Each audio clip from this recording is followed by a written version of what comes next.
नाम से पहचान करो, निर्जला। कितनी सुंदर नाम। अब नाम इतना सुंदर है तो एकादशी कितनी सुंदर होगी। अब एकादशी इतनी सुंदर होगी तो जिस दिन तुम व्रत करोगी एकादशी का तो तुम कितनी सुंदर होगी। मतलब भगवान कितने प्रेम से सिखारेगा कि इसका हृदय कितना सुंदर है। ऊपर की सुंदरता मत देखो साहब, व्रत करने से भीतर की सुंदरता।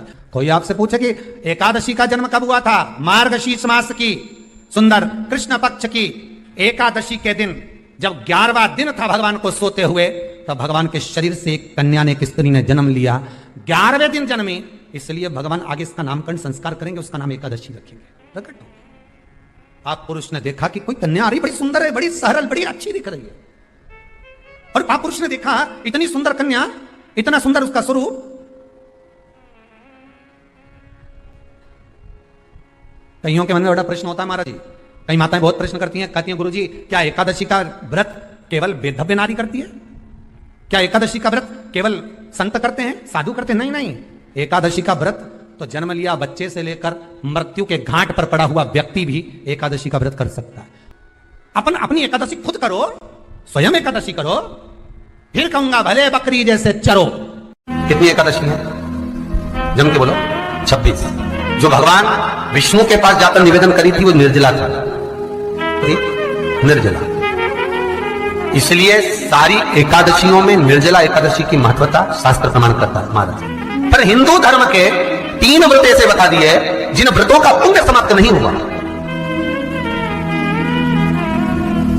हिंदू धर्म के 3 व्रत ऐसे हो गए जिनका पुण्य समाप्त नहीं हुआ महाराज, जिनका पुण्य प्रबलता में बढ़ता गया। पहले नंबर पर एकादशी, दूसरे नंबर पर प्रदोष, और तीसरे नंबर पर शिवरात्रि।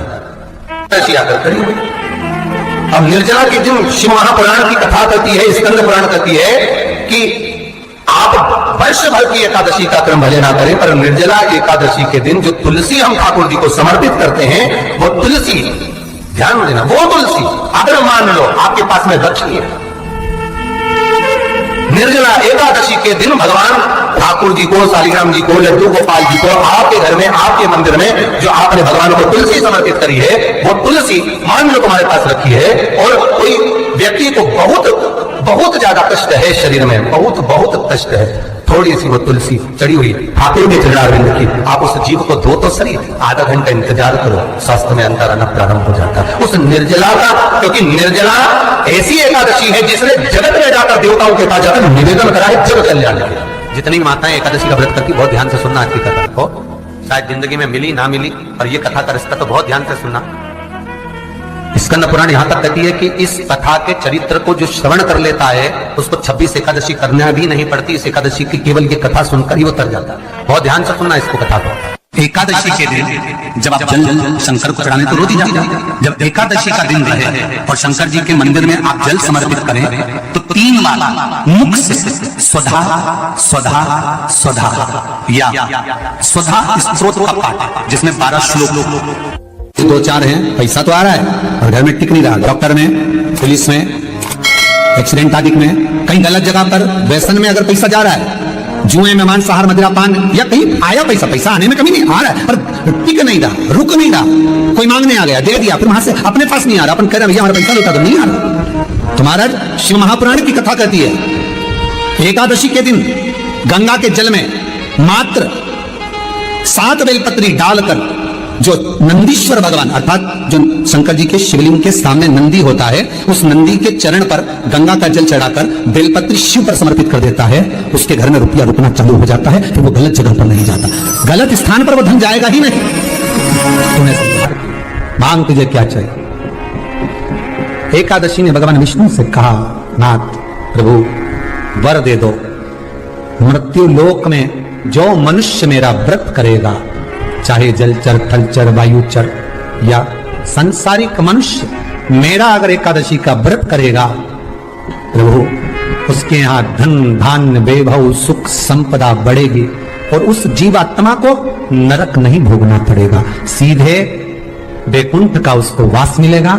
जब जीव आत्मा को लेकर चला जाएगा, यम के दूत जब बंदी बनाकर ले जा रहे होंगे उस जीवात्मा को, जिसके प्राण छूटे होंगे, यम के दूत जब बंदी बनाकर ले जा रहे होंगे, तब मुझे वर दो कि मैं इसका हाथ पकड़कर बेतन्नी से पार उतार कर सारे नरकों से निकालती हुई आपके धाम में लेकर आऊं। भगवान ने वर दे दिया, तथास्तु। हे एकादशी सुनो, मृत्यु लोक का मनुष्य अन्न का त्याग कर कर, क्योंकि अन्न में एकादशी के दिन पाप पुरुष रहता है, अन्न का त्याग कर कर एकादशी के दिन जो मनुष्य तुम्हारा व्रत धारण करेगा, उस व्रत को करेगा और उस व्रत को धारण करेगा, उसकी मनोकामना पूर्ण होकर वो मेरे ही धाम को जाएगा। ये तो हुआ एकादशी के जन्म की कथा। एकादशी करना है, एकादशी कई लोग इसको धन के लिए भी करते हैं, संपदा के लिए अर्थात जिसका व्यापार नहीं चलता, जिसके घर में पैसा नहीं आता, या नौकरी नहीं लग रही, या सर्विस नहीं लग रही, आप अप्लाई कर रहे हो, जगह जगह जाकर इंटरव्यू भी दे रहे हो और पैसा नहीं आता, तो उसके लिए प्रयास किया जाता है। पर उसके लिए यहाँ पर जो धन के लिए करते हैं, उसके लिए विष्णुपति के लिए करते हैं। मतलब जैसे गंगा के जल में तुलसी के 11 पत्ते डाले जाते हैं और उसको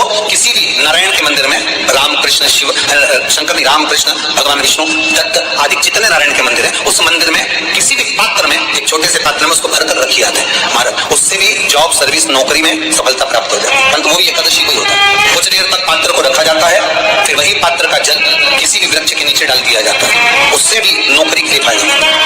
गंगा का जल कोई साधारण नहीं। दशमी, एकादशी और द्वादशी, इन 3 तिथियों पर एक रोटी में थोड़ा सा मीठा रखकर सोमक पितृ का नाम लेकर यदि गाय को खिला दिया जाता है, तो अगर कोई पूर्वज प्रेत योनि में भी पड़ा हुआ होता है, भटक रहा होता है, जिसको पिंड नहीं मिला, जो अचानक मर गया होता है, अधोगति में चले गया होता है, उस जीव की मुक्ति दशमी, एकादशी और द्वादशी 3 सोमक पितृ का नाम लेकर रोटी में पूरी में मीठा रखकर गाय को खिला दिया जाता है 3 दिन तक, तो वो पितृ कभी भटकते नहीं है, उनको मुक्ति प्राप्त हो जाता है, मोक्ष में। नहीं, एकादशी है कौन, क्यों इसकी इतनी प्रधानता है, क्यों इसकी पुण्यता है, ऐसा क्या है एकादशी में जिसकी पुण्यता मानी जाए? कौन है ये जो भगवान नारायण तक एकादशी का व्रत करते हैं? सुभद्रा जी को भगवान जगन्नाथ ने, जगदीश ने एकादशी का व्रत कराया था। बद्री नारायण भगवान को माता लक्ष्मी ने एकादशी का व्रत कराया था। क्यों? चंद्रायण एकादशी व्रत की माता। एकादशी है कौन? तो कहा जिसको व्रत करने पर भगवान नारायण भी जिसका व्रत करते हो, भगवान माता लक्ष्मी जिसका व्रत करती हो, वो एकादशी है कौन? तो शास्त्र वर्णन करता है महाराज, स्कंद पुराण का सुंदर चातुर्मास खंड के अंतर्गत वर्णन आया है महाराज। एक बार भगवान विष्णु आनंद में विराजमान थे, पद्मावती और माता लक्ष्मी दोनों उनके पास में विराजी हुई थी। भगवान लक्ष्मी और पद्मावती दोनों बेटी, एक सिर के पास, एक चरण के पास। कुछ समय बाद वहीं पर ब्रह्मदेव का आगमन हुआ और ब्रह्मा जी आगमन पाकर भगवान नारायण पद्मावती से लगकर उठे और उठकर लक्ष्मी की ओर झुके। झुकने पर इन तीनों के समागम से भगवान नारायण के हृदय चित्त से एक कन्या प्रकट हो गई। उस कन्या का नाम एका था। क्या नाम था? एका। अब 10 उसके गुण इतने प्रबल थे, वो 10 गुण उसके बड़े प्रबल थे कि वो एका जिसको निहारती थी उसको संपदावान बना देती थी, जिसको देख लेती थी उसके जीवन में वो आनंद की अनुभूतियां करा देती थी। एका जिस मार्ग से जाती थी उस मार्ग के द्वार खोल देती थी। एका का पुण्य इतना पुण्य प्रखर। पद्मावती और लक्ष्मी ने कहा महाराज ये बेटी आपके द्वारा निर्मित हुई है, इसका कन्यादान करना चाहिए। हमारे यहाँ हिंदू धर्म में रीति है, जिस दिन कन्यादान करा जाता है उस दिन व्रत रखा जाता है। अब आजकल लगते हैं मालूम नहीं, और कन्यादान करते समय व्रत रखा जाता है। व्रत रखना, एका का कन्यादान करना है। भगवान बोले कन्यादान करें, किसको दें? एका किसको दी जाए? एका प्रदान किसको करी जाए? पुण्यता किसको दी जाए? भगवान नारायण ने उसी समय लक्ष्मी और पद्मा से पूछा, तुम एकादशी के दिन जब आप जल शंकर को चढ़ाने तो रोटी जाती है, जब एकादशी का दिन रहे और शंकर जी के मंदिर में आप जल समर्पित करें तो 3 बार मुख से स्वधा स्वधा स्वधा या स्वधा स्तोत्र का पाठ, जिसमें 12 श्लोक 2-4 हैं। पैसा तो आ रहा है। एकादशी ने भगवान विष्णु से कहा, नाथ प्रभु वर दे दो, मृत्यु लोक में जो मनुष्य मेरा व्रत करेगा, चाहे जलचर थलचर वायुचर या सांसारिक मनुष्य, मेरा अगर एकादशी का व्रत करेगा प्रभु, उसके यहाँ धन धान्य वैभव सुख संपदा बढ़ेगी और उस जीवात्मा को नरक नहीं भोगना पड़ेगा। जितनी माताएं एकादशी का व्रत करती, बहुत ध्यान से सुनना आज की कथा को। शायद जिंदगी में मिली ना मिली, पर ये कथा का रिश्ता तो बहुत ध्यान से सुनना। ध्यान से, निर्जल एकादशी है। स्कंद पुराण यहाँ तक कहती है कि इस कथा के चरित्र को जो श्रवण कर लेता है उसको 26 एकादशी करना भी नहीं पड़ती। इस एकादशी की केवल ये कथा सुनकर ही उतर जाता है। बहुत ध्यान से सुनना इसको, कथा तो बड़े भाव से सुन लो इसको, बड़े प्रेम से। इसलिए सारी एकादशियों में निर्जला एकादशी की महत्वता शास्त्र प्रमाण करता है। निर्जला एकादशी का उद्यापन जो करा जाता है, उसका उद्यापन और प्रदोष का जो उद्यापन करा जाता है, इन दोनों का क्रम लगभग एक जैसा है। तो निर्जला पहुंची है और निर्जला ने जाकर भगवान नारायण से निवेदन करा। भगवान विष्णु ने पूछा, क्या बात है निर्जला, आज तुम खेलती हुई यहां पर आकर खड़ी हो गई, क्या हुआ, क्या है, क्या तुमको गौलोक धाम में आनंद की अनुभूति नहीं हो रही जो तुम वैकुंठ में आई हो? निर्जला घूमती घूमती भगवान के सम्मुख में पहुंच गई। भगवान ने पूछ रहे, बार बार पूछा, निर्जला हुआ क्या तुमको? ए निर्जला, ए एकादशी, हुआ क्या है तुमको? क्या कारण है तुम्हारे यहां आने का, वैकुंठ पहुंचने का? बहुत ध्यान देना महाराज। शास्त्र कहता है सोमवार, मंगलवार, बुधवार, गुरुवार, शुक्रवार, शनिवार, ये देवता वो देवता सबके व्रत कर लो, सारे व्रत कर लो, पर ये व्रत आपको परमात्मा के धाम तक लेकर नहीं जा सकते, क्योंकि इनका जो पुण्य है वो मृत्यु लोक में आप थोड़ा सा भी गलत करते हैं तो पुण्य समाप्त हो जाता है। पर हिंदू धर्म के 3 व्रत ऐसे बता दिए जिन व्रतों का पुण्य समाप्त नहीं हुआ। एकादशी का व्रत करती है, और एकादशी का व्रत कर अगर कोई जीवात्मा को देते हैं, कोई मर भी गया तो उसको एकादशी का दान देते हैं। एकादशी का उसको दान किया महाराज निर्जला करिए। एकादशी का व्रत लोग कहते हैं कि कर लिया, जान लिया, पर एकादशी के जो 18 नियम हैं, उन नियम में 2 व्रत का सबसे पहला नियम, एकादशी व्रत का सबसे पहला नियम है कि आप जिस दिन व्रत करो उसके 1 दिन पहले भक्ति का संचार इस हृदय में करो।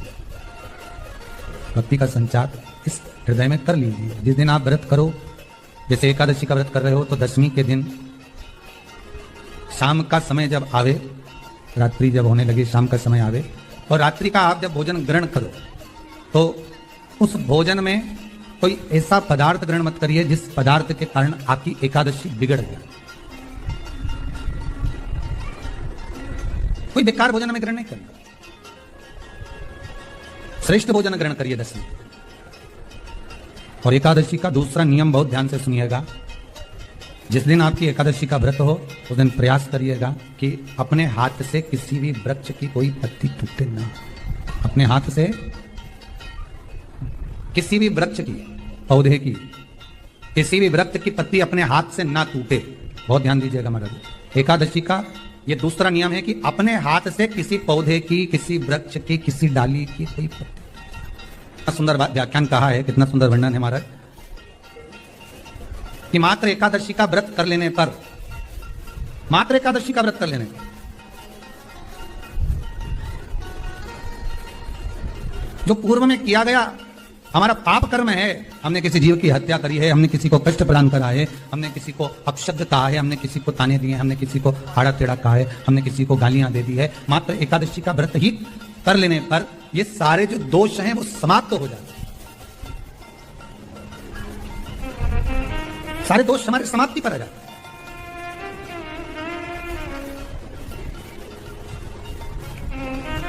अब एक विचार करिएगा थोड़ा सा अपने मन में, अपने चित्त में, अपनी वृत्ति में एक बात उतारिएगा, एक अपने मन में एक बात को उतार कर रखिएगा कि आप अपने पाप को, अपने पाप कर्म को जिस दिन क्षीण करने वाले हो, समाप्त करने वाले हो, अपने पाप को आप जिस दिन समाप्ति पर लेकर जा रहे हो तो उसके 1 दिन पहले आपको प्रसन्नता होना चाहिए कि नहीं होना चाहिए कि कल मेरा पाप कटने वाला है, कल मेरा पाप समाप्त होने वाला है। जो मैंने पाप कर्म कराए वो समाप्त होगा, जो मैंने पाप कर्म कराए वो कल समाप्त हो जाएगा। तो 1 दिन पहले आपके चेहरे पर प्रसन्नता हो कि ना हो? और चेहरे पर वो प्रसन्नता आपके आना चाहिए कि कल मेरा एकादशी का व्रत है, आज दशमी है, कल एकादशी का व्रत है, तो कल मेरी जब एकादशी का व्रत रहेगा तो मेरा ना जाने कितना कितना पाप, कितना असत्य, कितना झूठ, कितना प्रपंच वो समाप्त हो जाएगा। इसमें मुझे प्रसन्नता हो, इसमें मुझे आनंद था। कहा गया कि प्रयास करिएगा कि एकादशी के दिन कोई वृक्ष की, कोई डाली की, फल की कोई पत्ती ना तोड़ी जाए। क्यों? तो कहा अगर उस पत्ती को हम तोड़ देते हैं, वृक्ष की पत्ती को या प्यारे में लगी हुई कोई डाली की पत्ती को हम तोड़ देते हैं तो एकादशी का पुण्य फल प्राप्त नहीं होता।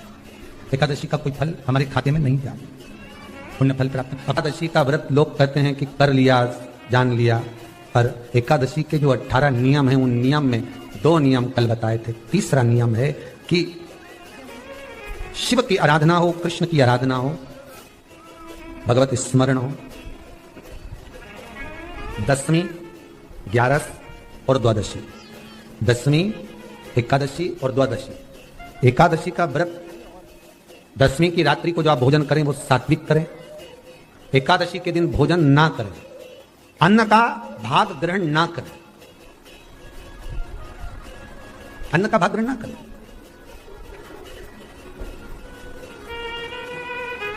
कितना सुंदर कहा है महाराज जी। यदि आपके यहां पर गौ माता है, आपके घर में अगर गौ माता विराज रही है, आपके घर में अगर गौ माता है, गाय की अगर आप सेवा कर रहे हैं, अच्छा गाय की सेवा भी बहुत बहुत कम लोग करते हैं। कई घरों में कुत्ता तो मिल जाए पर गौ माता नहीं मिले, और कुत्ता घुमाए नहीं, जब आधी आधी ऐसी ऐसी चड्डा पहन पहन के तो ऐसी शान दिखाए कि हमारे बराबर कोई वीआईपी नहीं, कुत्ता घुमा रहे हैं, और वीआईपी इतना कि हमारे बराबर कोई नहीं, और कहीं का गाय के बछड़े को घुमाए तो लोग के गंवा रहे। इतना सुंदर लिखा है धेनु मानस में, गीता प्रेस गोरखपुर की गौ अंक को निकाल कर पढ़िए कल्याण का, उसमें लिखा है ब्रह्म मुहूर्त में सुबह के समय पर गाय की पूंछ को पकड़कर या गाय की रस्सी को पकड़कर जो 2 कदम भी चल लेता है, उसके लिए भगवान विष्णु वैकुंठ का मार्ग और कुबेर का मार्ग प्रशस्त कर कर खोल देता। जरा पढ़िए धेनु मानस को, पढ़िए गौ अंक, पढ़िए गीता प्रेस गोरखपुर का कल्याण का अंक निकाल कर पढ़िए कि गाय का मात्र रस्सी पकड़कर 2 कदम चलने वाले के लिए मार्ग प्रशस्त हो जाता। पर वो कुत्ता घुमाए तो भी आई थी, तुम गाय घुमाओ तो गवार है, इनमें तो अक्कल नहीं, बता कई घुमा श्रेष्ठता नहीं रही भाई। समझो थोड़ा कथा को, थोड़ा चोट लगेगी हृदय को, तुम्हें बुरा लगेगा, थोड़ा सा बुरा तो जरूर लगेगा, क्योंकि चोट तो लगेगी तुम्हारे हृदय को। अरे संवारना तो पड़ेगा ना, सुधारना तो पड़ेगा, अपने आप को संवारना तो पड़ेगा, सुधारना तो पड़ेगा। आज भले बुरा लग जाए पर थोड़ा सा संवरना पड़ेगा कि हाँ ठीक है हमसे गलती हो रही है, इसको सुधारा कैसे जाए। तो एक काम करो ना कि कुत्ता को घुमाओ, मना नहीं करेंगे, पर साथ में गाय का बछड़ा भी लेकर जाओ, एक गौ माता को भी लेकर जाओ, सवेरे सवेरे मॉर्निंग वॉक में गाय तो घुमाओ, जब लोग देखेंगे क्या गजब ऐसा। आप तो गाय को लेकर जाओगे ना तो उसी गाय के 10 लोग पाँव नहीं पड़े ना, तो बात जैसी सुबह गाय मिले कौन नहीं पाँव पड़े। गौ माता का दर्शन हो गया, छुएंगे, स्पर्श करेंगे, आनंद करेंगे, भजन करेंगे, थोड़ा सा प्रयास करिए। गौशाला में केवल गाय ना रहे, घर घर में गाय होना चाहिए। यहां पर तीसरे नंबर का जो, चौथे नंबर का जो उपाय बताया है, उपवास करने का जो नियम बताया उसमें वर्णन किया। एकादशी के दिन अगर आपका व्रत है तो आप भूलवश भी डब्बे में रखी हुई रोटी गाय को ना देते हुए कुछ थोड़ा